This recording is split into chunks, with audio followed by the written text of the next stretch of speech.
নমস্কার। বিষ্ণু সহস্র নাম এর থেকে বড় কোনো উপায় হয় না। বিষ্ণু ভগবান যতই অবতার নিয়েছিলেন সব কোটা অবতার কোনো না কোনো গ্রহকে রিপ্রেজেন্ট করে।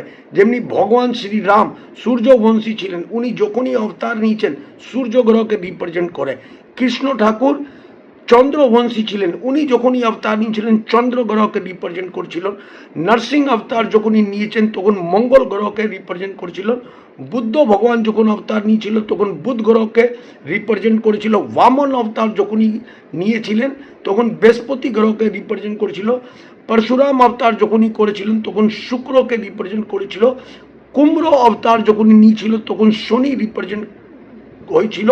আর ওয়ারা যখনই অবতার করেছিল তখন রাহু গ্রহ রিপ্রেজেন্ট হয়েছিল। আর যখন মৎস্য অবতার নিয়েছিলেন তখন কেতু গ্রহ রিপ্রেজেন্ট করেছিল। আপনার যে কটা গ্রহ খারাপ আছে সেই অবতারে পুজো অর্চনা করুন, আপনার ভালো হবেই হবে।